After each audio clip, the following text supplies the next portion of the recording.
আসসালামু আলাইকুম। ঢাকা ইউনিভার্সিটি এ ইউনিট ভর্তি পরীক্ষায় এই বছর ফিজিক্স থেকে যে রিটেন প্রশ্নগুলো আসে আমরা আজকে সেগুলা সলভ করার ট্রাই করব। তো আমরা দেখব যে কিভাবে এরকম শর্ট টাইমের মধ্যে খুবই এফিশিয়েন্ট ওয়েতে আপনারা এই প্রশ্নগুলো সলভ করতে পারবেন।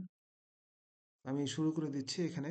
আমাদের 4টা ফিজিক্সের প্রশ্ন আসে এবছর। নরমালি 4টে প্রশ্নই আসে 2.5 মার্ক করে, 10 মার্কের। আমরা দেখব যে কিভাবে এই অল্প জায়গার মধ্যে খুব সহজে আপনি এই প্রশ্নগুলা সলভ করতে পারবেন। চলেন শুরু করি।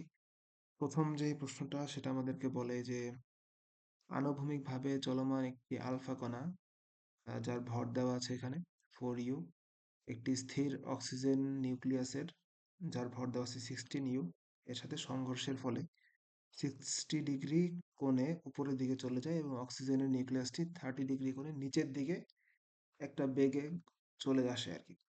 এখন আলফা কণার চূড়ান্ত বেগটা নির্ণয় করতে পারি। খুবই ইজি একটা প্রবলেম। আমাদের ডিরেক্ট বইয়ের ম্যাথ এখানে দিয়ে রাখছে। তো আমি যদি একটা ড্রাফট চিত্র আঁকানোর ট্রাই করি, লাইক এটা হচ্ছে আমাদের আলফা কণা। আলফা কণা এটা ধরেন যে সেই অক্সিজেনের স্থির কণাটা, আমি জাস্ট এটা ভর দিয়ে বোঝাচ্ছি। এটা এম আলফা, এটা এম নট। এটার আদিবেগ ধরেন u2 = 0। এটা আনুভূমিকভাবে চলমান, ধরেন যে এটা একটা বেগে চলতেছে u1, এবং সে এসে এখানে ধাক্কা মারবে ওকে। এটা ওকে ধাক্কা মারবে, ধাক্কা মারার পরে আপনার বলা আছে কি যে 60 ডিগ্রি কোণে উপরের দিকে চলে যাবে এই আলফা কণাটা, লাইক এইভাবে।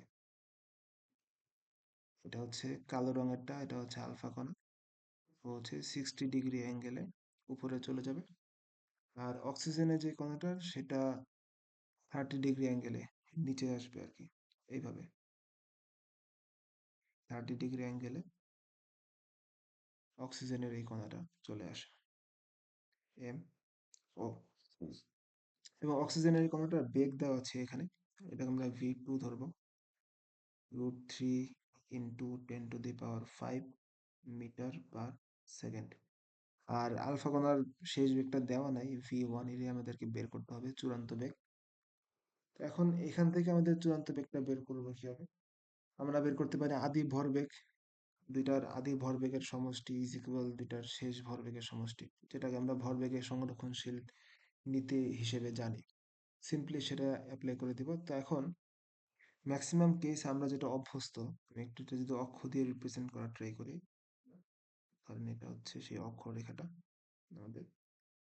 এখন ম্যাক্সিমাম আমাদের যেটা করি, আমরা অনুভূমিক বরাবর কিন্তু উপাংশ নিয়ে কাজ করি। এখন অনুভূমিক বরাবর উপাংশ নিয়ে কাজ করার যেটা সমস্যা সেটা হচ্ছে যে আদি অবস্থায়, দ্যাট মিনস সংঘর্ষের আগে, আপনার কিন্তু দেখেন যে u1টা কিন্তু অজানা, মানে আলফা কণাটা কত বেগে আসছিল সেটা কিন্তু এখানে দেওয়া নেই।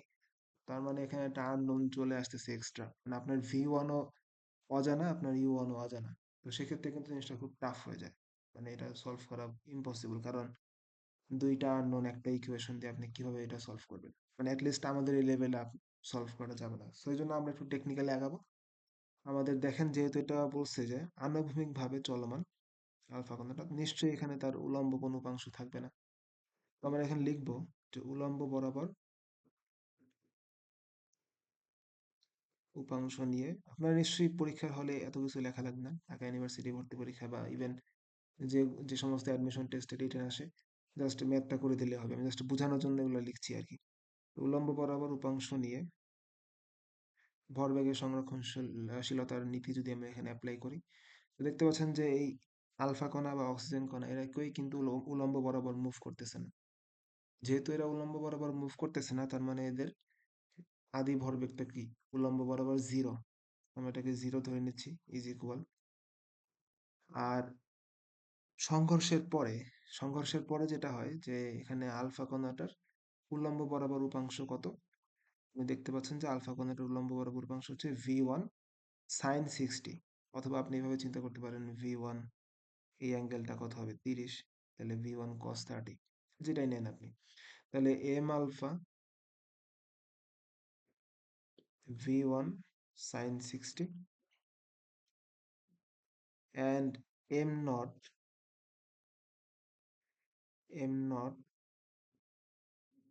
V2 এটার সাথে উলম্ব বরাবর উপাংশ মানে অ্যাঙ্গেলটা কত? উপাংশ যদি নেই আমি তাহলে এখানে 90 আর এখানে 30, তাহলে 90 30 হচ্ছে 120, তাহলে V2 cos 120।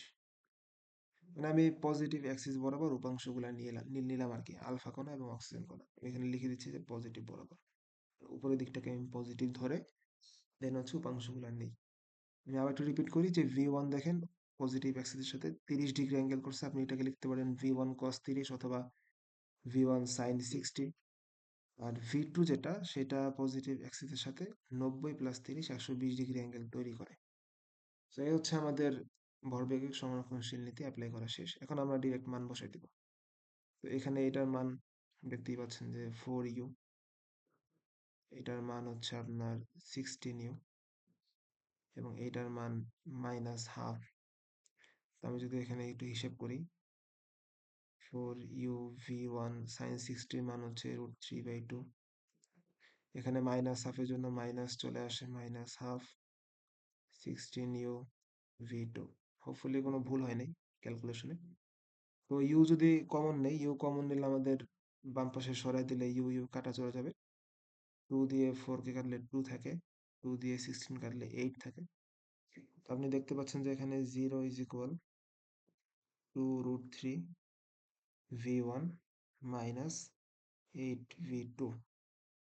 তো এখান থেকে আমি লিখতে পারি, আমার তো লাগবে v1 তাই না, তো v1 is equal 8 v2 divided by 2√3। তো এখন তো আপনার v2 এর মান জানা আছে, 8 ইন্টু √3 10⁵, আর নিচে হচ্ছে 2√3, √3 কাটা, 2 দিয়ে 8 কাটলে থাকে 4। অ্যান্সার হচ্ছে 4 ইন্টু 10⁵ মিটার পার সেকেন্ড। তো ঢাকা ইউনিভার্সিটিতে যেহেতু ক্যালকুলেটর আপনার অ্যালাউড না, তো আমরা কিন্তু দেখেন ক্যালকুলেটর ছাড়াই কিন্তু এটা সলভ করে ফেললাম। তো মানগুলো ওইভাবে দেওয়া থাকে যে আপনি ক্যালকুলেটর ছাড়াই সলভ করতে পারবেন। আমরা নেক্সট কোশ্চেনে চলে যাই। এটা খুব ইন্টারেস্টিং একটা কোশ্চেন, মানে সচরাচর আমরা এগুলো দেখতে পাই না। যদি একটু খেয়াল করেন যেখানে ভর দেওয়া আছে একটা বস্তু 10 কেজি, ভরের একটা বস্তু এক্স অক্ষ বরাবর গতিশীল, তার মানে তার সরণ দেওয়া আছে এখানে, সরণ 0 থেকে 8 পর্যন্ত দেওয়া আছে, এর উপর মোট কৃত কাজ কত, আর এখানে ত্বরণ দেওয়া আছে। এখন কৃত কাজ যেহেতু বের করতে বলছে, আমি যদি একটু পিছন থেকে শুরু করি, ডাব্লিউ ইজ ইকুয়াল টু হচ্ছে এফ এস। তো তার মানে এফ, যদি একটা বল চিন্তা করেন সেটা ধ্রুবক বল হতে পারে বা পরিবর্তনশীল বল। পরিবর্তনশীল বল হলে আমরা কি কি করি দেখেন, ইন্টিগ্রেশন অফ এফ ডিএস হিসাব করি। তো এখন যেহেতু এটা ত্বরণ চেঞ্জ হচ্ছে, দ্যাট মিন্স ত্বরণ চেঞ্জ হয় কেন, কারণ সেখানে বলের চেঞ্জ ঘটতেছে, তাই না? তো এখানে বল যেহেতু চেঞ্জ হচ্ছে, আমরা এখানে বলতে পারবো না যে বলটা ধ্রুবক বল। অবশ্যই বলটা কি পরিবর্তনশীল বল, আর পরিবর্তনশীল বল হলে আমাদের এই ফর্মুলা অ্যাপ্লাই হবে। আপনি কি এখানে একটু বুঝতে পারছেন যে এফ পরিবর্তনশীল বল এবং এস এর সরণ এদের ইন্টিগ্রেশন করা হয়েছে, রাইট? আমরা কি জানি যে যদি আমাদের এই বরাবর বল থাকতো, এই বরাবর সরণ থাকতো এবং একটা পরিবর্তনশীল বল লেটস সে এরকম একটা ফাংশন থাকতো, তাহলে আমরা হচ্ছে একটা নির্দিষ্ট সীমার মধ্যে S1 থেকে S2 এর মধ্যে আমরা কিন্তু এই ডিএস ক্ষুদ্রতম সরণের জন্য কিন্তু আমরা ছোট্ট একটা কাজ ডিডাব্লিউ পেতাম, তাই না? তাহলে ডিডাব্লিউ সমান আমরা লিখতাম কি, এফ ডিএস, দেন ওইটাকে আমরা ইন্টিগ্রেশন করে পুরো অংশটার ক্ষেত্রফল বের করতাম। তো আলটিমেট আমাদের আউটকামটা এখানে কি, এই পুরা ক্ষেত্রে ক্ষেত্রফলটা বের করা, কার, মানে কাদের ক্ষেত্রফলটা বের করা, এফ এবং এস, অর্থাৎ বল এবং সরণের যে লেখচিত্র ওইটার ক্ষেত্রফল বের করাই কিন্তু আমাদের আলটিমেটলি কাজের মান বের করা। এখন এখানে যেহেতু লেখচিত্র দিয়ে দেখানো আছে, তার মানে আমরা কিন্তু ওই পদ্ধতিতেই যেতে পারি। কিন্তু ওই পদ্ধতিতে যাওয়ার জন্য দেখেন আমাদের এখানে কিন্তু বল থাকতে হবে, আমাদের দেওয়া আছে কি ত্বরণ। তো সিম্পলি আমরা জানি যে এফ সমান হচ্ছে এম এ, অর্থাৎ ত্বরণের সাথে আমি যদি ভরটাকে গুণ দিয়ে দিই, তাহলে কিন্তু আমার এখানে বল চলে আসতেছে। তাহলে আমরা এখানে যদি লিখি ত্বরণের জায়গায় বল, এবং ত্বরণকে যদি এই ভর দিয়ে আমি গুণ করে দিই, তাহলে 5-এর জায়গায় হয়ে যাবে 50, দেন 10-এর জায়গায় হয়ে যাবে 100, 15 জায়গায় হয়ে যাবে আপনার 150, 20-এর জায়গায় হয়ে যাবে 200, অ্যান্ড এটা 0 থেকে 8 পর্যন্তই থাকবে। তাহলে এখন বলেন যে আপনার বল দেওয়া আছে ওয়াই অক্ষ বরাবর, সরণ দেওয়া আছে এক্স অক্ষ বরাবর, তাহলে এটার যে ক্ষেত্রফল আমাকে ইন্টিগ্রেশন করে বের করতে হবে না, একটা ত্রিভুজের ক্ষেত্রফল যেহেতু দেওয়া আছে, ইন্টিগ্রেশন করে সেই ত্রিভুজের ক্ষেত্রফলে আসবে হাফ ইন্টু ভূমি ইন্টু উচ্চতা। ঠিক আছে, এই যে ক্ষেত্রফলটা লিখলাম হাফ ইন্টু ভূমি হচ্ছে আপনার 8, আর উচ্চতা খেয়াল করেন, উচ্চতা হচ্ছে আপনার এখান থেকে 0 থেকে 200, সো এটা লিখলাম হাফ ইন্টু ভূমি ইন্টু উচ্চতা। তাহলে এখানে কাটাকাটি করলে 4 দুগুণে 8, আর 4 দুগুণে 8, দ্যাট মিনস 800 জুল হচ্ছে আমাদের এখানে কৃতকাজের ফর্মুলা। খুবই ইজি। সো একটু কেয়ারফুল থাকলে কিন্তু আমরা এই ম্যাথগুলা খুবই টেকনিক্যালি সলভ করতে পারি, অত চিন্তা ভাবনা না করে। যার বেস স্ট্রং থাকে সে ধরেন যে এইভাবে টেকনিক্যালি সলভ করে, সে কিন্তু খুব দ্রুত এগুলো সলভ করতে পারে। আমরা এর পরের কোশ্চেনে যাই, 3 নম্বরে। বলা আছে একটি কার্নো ইঞ্জিন, একটা হাই টেম্পারেচার তার 900 কেলভিন, লো টেম্পারেচার দেওয়া আছে 300 কেলভিন, প্রতি চক্রে 0.25 সময়ে 1200 জুল কাজ সম্পন্ন করে। উচ্চ তাপমাত্রার তাপ আধার থেকে নিম্ন তাপমাত্রা তাপ আধারে শক্তি স্থানান্তরের ফলে একটি চক্রে কার্যকরী পদার্থের এনট্রপির কত পরিবর্তন হয়। আচ্ছা, আমরা তাহলে আমাদের আলটিমেটলি লিখবো হচ্ছে এনট্রপি পরিবর্তন, ডেল এস। এখন ডেল এসটা কত ধাপে এখানে সম্পন্ন হচ্ছে খেয়াল করেন, যে উচ্চ তাপমাত্রা তাপ আধার থেকে বের হয়ে যাচ্ছে তাপ, তাহলে সেখানে একটা এনট্রপির চেঞ্জ হচ্ছে, ডেল এস ওয়ান। নিম্ন তাপমাত্রা তাপ আধারে শক্তি স্থানান্তর করতেছে, তার মানে সেখানে একটা এনট্রপি চেঞ্জ হচ্ছে, সেটা কি ডেল এস টু। তো ডেল এস এর যে ফর্মুলা আপনি জানেন, যে ডেল কিউ বাই টি, এটাকে ওয়ান দেন, এটাকে ওয়ান দেন, del Q two by T two, অর্থাৎ উচ্চ তাপমাত্রা তাপ আধারের যেই তাপের স্থানান্তরটা, দ্যাট মিনস এখানে যে বলতেছে শক্তি স্থানান্তর, দ্যাট মিনস শক্তি স্থানান্তর মানে সেটা তাপের স্থানান্তরই আমরা এখানে ধরবো, কেননা তাপ এক প্রকার শক্তি। আর কিউ টু হচ্ছে তাপ, নিম্ন তাপমাত্রা তাপ আধারে যে শক্তি স্থানান্তরটা হচ্ছে সেটা। কারণ এইটা যোগফল বের করলে কিন্তু আমাদের অ্যান্সারটা হয়ে যাবে। এখন খেয়াল করেন যে আপনার কাছে কিন্তু টি ওয়ান জানা আছে, তাই না? উচ্চ তাপমাত্রা তাপ আধার যেটা, সেটাকে তো আমরা ডেল এস ওয়ান বা ওয়ান দিয়ে রিপ্রেজেন্ট করলাম। তাহলে এটাকে আমি নিচে লিখে দিচ্ছি একসাথে, 900 কেলভিন। আচ্ছা, এই এককটা না লিখলেও হবে, এটার জন্য অনেকে আবার ভুল করতে পারে। অ্যান্ড এখানে হচ্ছে আপনার নিম্ন তাপমাত্রা তাপ আধারের তাপমাত্রা হচ্ছে 300 কেলভিন। এখন উপরের এই ভ্যালু দুইটা আপনার জানা নেই, এখন আমরা এই দুইটাই বের করার ট্রাই করব। তার জন্য আমাদের আহ, কি দেওয়া আছে এখানে, দেখতে পাচ্ছি আমরা কৃতকাজ দেওয়া আছে, তাই না? তো আমরা যেটা করতে পারি, কৃতকাজটা লিখলাম এখানে 1200 জুল। অ্যান্ড এই কৃতকাজের থেকে আমরা কি ওয়ানটা বের করতে পারি কোন ফর্মুলাতে, আপনাদের যদি মনে থাকে, ইটা ওয়ান ইজ ইকুয়াল টু হচ্ছে আমি ই ওয়ান থেকে কতটুকু কাজ পেলাম। সো এখান থেকে আমি কিউ ওয়ান দিয়ে কিউ ওয়ানটা বের করতে পারবো ডাব্লিউ এবং ইটা দিয়ে। এখন ডাব্লিউ এর মান তো আমি জানি 1200 জুল, বাট হোয়াট অ্যাবাউট ইটা? কারণ ইটা বের করার জন্য কিন্তু আমাদের ফর্মুলা আমরা জানি, তাই না? কি ছিল সেটা? 1 - T2/T1। T2 ছিল নিম্ন তাপমাত্রা তাপ আধারের তাপমাত্রা, T1 ছিল উচ্চ তাপমাত্রার তাপ আধারের তাপমাত্রা। তো এখন কিন্তু এই দুইটার ভ্যালু আমাদের প্রশ্নে দেয়া আছে, 1200, 1 - T2 হচ্ছে আমাদের 300, আর T1 হচ্ছে 900। তো এটাকে আপনাকে হাতেই ক্যালকুলেট করতে হবে। U1 ইজ ইকুয়াল, এই শূন্য শূন্য কাটে দেন, তাহলে 9 - 3, দ্যাট মিনস 6 থাকে উপরে, 6/9, উপরে হচ্ছে 1200। এটাকে একটা ছোট করলে আপনি 3 দুগুণে 6, 3 3-9 এভাবে করতে পারেন, তাহলে 1200 ডিভাইডেড বাই 2/3, দেন উপরে 1200 ইন্টু 3, নিচে হচ্ছে 2, তাহলে 6 দুগুণে 1200, 3 6 1800 জুল। 1800 জুল কিন্তু আপনি কিউ ওয়ানটা পেয়ে গেছেন। তো যদি কিউ ওয়ানটা পেয়ে যান, আরেকটা ফর্মুলা কিন্তু আপনি জানেন, একটু মনে করে দেখেন যে আপনার কৃতকাজটা ছিল কি, দ্যাট মিনস কিউ টু, যদি ফর্মুলাটা একসাথে লিখি, যে ডাব্লিউ ইজ ইকুয়াল টু হচ্ছে Q one minus Q two. তো সেখান থেকে আপনি কিউ টুটা বের করতে পারেন। কিউ টু হচ্ছে আপনার কিউ ওয়ান মাইনাস ডাব্লিউ আসে, কিউ ওয়ান হচ্ছে 1800 জুল, আর ডাব্লিউ এটা দেওয়া আছে হচ্ছে 1200 জুল। বিয়োগ করলে 1200 থেকে 1800, 1200 হচ্ছে আপনার পার্থক্য 600 জুল। তো দেখেন এখান থেকে Q2 এর ভ্যালুও কিন্তু বের হয়ে আসছে। এখন এখানেই ভুল করবে অনেকে, সেটা হচ্ছে যে 1800 আর 600 এখানে বসাই দিলে কি উত্তর হয়ে যাবে? উত্তর হচ্ছে না।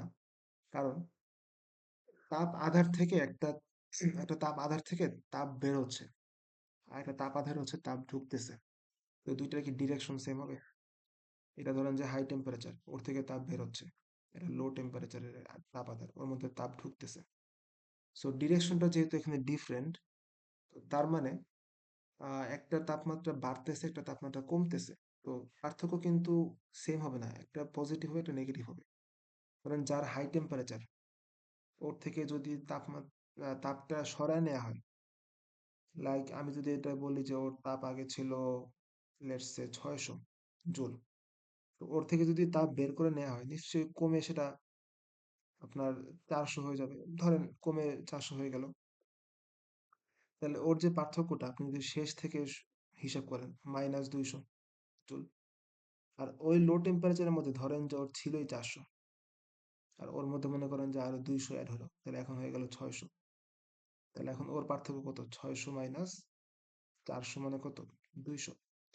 তাহলে একটা দেখেন পজিটিভ আসছে, একটা কিন্তু নেগেটিভ আসছে পার্থক্যটা, জাস্ট বিকজ তাপের যে আদান প্রদানের ডিরেকশন সেটার জন্য। তো তাহলে আমরা যে কোনো একটাকে আপনার এই যে এখানে তাপ যেটা আমাদের প্রবেশ করতেছে, ওইটাকে হচ্ছে আমরা নেগেটিভ দিব, কারণ পার্থক্যটা হচ্ছে এভাবে হয় যে 1 - 2। ওকে, আমি এখানে জাস্ট আপনার বোঝানোর জন্য, যেহেতু আপনারা ছোটবেলা থেকে করে আসতেছেন শেষ মাইনাস আদি, সেই বললাম। বাট অ্যাকচুয়ালি তাপমাত্রা 1 থেকে 2 এই ডিরেকশন দিয়ে হিসাব করেন, তাহলে সেখানে কিন্তু আপনার এখানে একটা মাইনাস কিন্তু চলে আসে। তাহলে এখানে যদি আমি এই হিসাব করি, এখানে মানটা বসাই, Q1 দেওয়া আছে 1800 ডিভাইডেড বাই 900, আর এখানে হচ্ছে Q2 হচ্ছে -600 যদি দেন আপনি, ডিভাইড বাই কত, 300। এখন যদি আপনি মনে করেন যে না ভাই আমি 1800 দিব মাইনাস, আর 600 দিব প্লাস, সেটাও কিন্তু হবে আর কি। তো কাটাকাটি করলে এটা থাকতেছে -2, এটা কাটাকাটি করলে থাকবে হচ্ছে +2, অ্যান্সার হচ্ছে 0। তো যেভাবে করেন না কেন আপনার অ্যান্সার 0ই আসবে। তো কানো ইঞ্জিনের এই ম্যাথটা খুবই মানে থট প্রসেস, আপনি যদি স্টেপ বাই স্টেপ আগান তাহলে কিন্তু এই জিনিসটা ইজিলি হয়ে যাবে। আমরা এর পরবর্তীতে যে কোশ্চেনটা আছে, এটা একটু দেখার ট্রাই করি, এটা অনেকে ভুল করবে।